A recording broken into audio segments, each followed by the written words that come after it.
Shrimad home remedies में आपका स्वागत है। और हम आपको बताएंगे क्रेडिट कार्ड्स के छुपे हुए खर्च। क्योंकि क्रेडिट कार्ड इतना आसान नहीं होता है हैंडल करना, महंगा पड़ता है। ऐसा नहीं कि क्रेडिट कार्ड पर कोई शुल्क नहीं लगता है। कई तरह के शुल्क और शर्तें तो ऐसी होती है जिसके बारे में ग्राहक को शुरुआती बातचीत के दौरान कोई जानकारी नहीं दी जाती है, नहीं तो कोई लेगा ही नहीं। इसलिए इस बात को गहराई में जाकर देखने की ज़रूरत है कि वास्तव में क्रेडिट कार्ड का क्या खर्च है और इसकी शर्तें क्या हैं। कार्ड के आवेदन पत्र पर हस्ताक्षर करने से पहले यह सुनिश्चित करना बहुत ज़रूरी है कि इसके खुले और छिपे हुए खर्च क्या हैं, जैसे सालाना शुल्क और अन्य खर्चे हैं। क्रेडिट कार्ड कंपनियां आमतौर पर ग्राहकों को पहले साल का सालाना फीस माफ करते हुए क्रेडिट कार्ड फ्री देने की बात करते हुए आकर्षित करती है।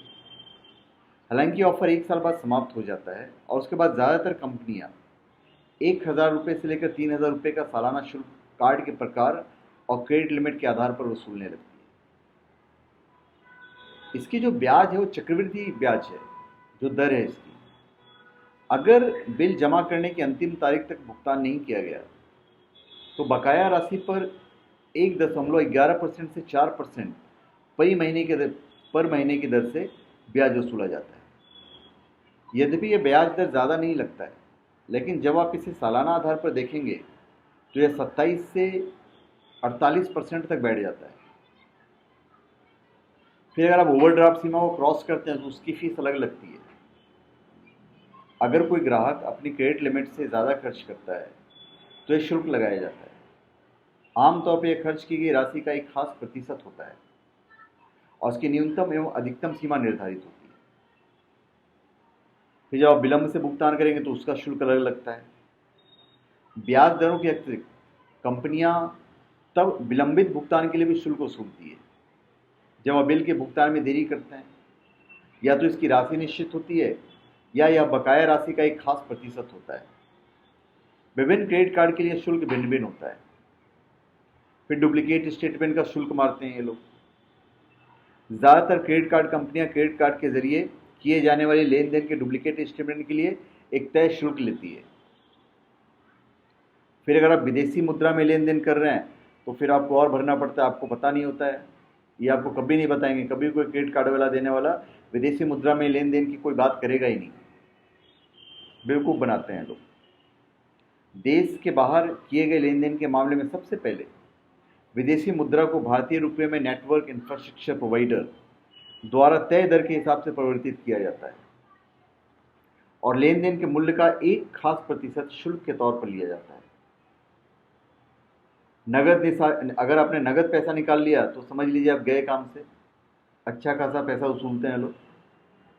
अगर क्रेडिट लिमिट के तहत क्रेडिट कार्ड के जरिए बैंक से नगद निकासी की जाती है तो ग्राहकों से एक शुल्क वसूला जाता है, जो निकाली गई राशि का एक खास प्रतिशत होता है, 10% के आसपास होता है।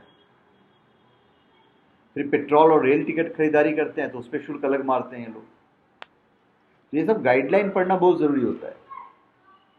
पेट्रोल और रेल टिकट की खरीदारी क्रेडिट कार्ड के जरिए किए जाने पर लेन देन की राशि का एक खास प्रतिशत शुल्क के तौर पर वसूला जाता है। अभी हम आपको बताएंगे कि इन कार्ड से कैसे बचें, इन छुपे हुए खर्चों से कैसे बचा जा सके। एक बात तो तय है कि अगर आप क्रेडिट कार्ड का इस्तेमाल करते हैं तो जो मैंने चीज़ें बताई है उसमें से कुछ शुल्क लगाए जाने से आप नहीं बच सकते हैं। लेकिन अगर आप कुछ उपाय अपनाएं जो मैं आपको बताने वाला हूं, तो संभव है कि शुल्कों का बोझ कुछ कम हो जाए। क्रेडिट कार्ड के आवेदन करने से पहले इस बात की अच्छी तरह से तहकीकात कर लें कि कौन सा क्रेडिट कार्ड आपके लिए मुनायफ है, मुफीद है। केवल वैसे ही कार्ड के लिए आवेदन करें जो आपकी ज़रूरत को पूरा करे। क्रेडिट कार्ड की शुरुआती दरों को समझिए। साथ ही यह भी देखिए कि क्रेडिट कार्ड के इस्तेमाल के साथ कौन कौन से शुल्क जुड़े हुए हैं। नियम एवं शर्तों को भली भांति पढ़ें और समझें। इसके लिए आप क्रेडिट कार्ड के साथ भेजे गए बुकलेट का सहारा ले सकते हैं, जो कोई पढ़ता नहीं है। बुद्धिमानी के साथ क्रेडिट कार्ड के जरिए शॉपिंग करें। अनावश्यक खर्चों से बचना बेहतर होगा। अगर आप क्रेडिट कार्ड के बकाया का भुगतान नहीं कर पाए हैं तो कम से कम वक्त पर ब्याज की वास्तविक राशि का भुगतान आप करते चले जाइए। क्रेडिट कार्ड स्टेटमेंट में केवल बिल की राशि नहीं देखें, यह भी देखें कि कहीं कोई अनावश्यक शुल्क तो नहीं जोड़ दिया गया है। कोशिश कीजिए कि कभी आप क्रेडिट कार्ड लिमिट से अधिक का खर्च नहीं करें।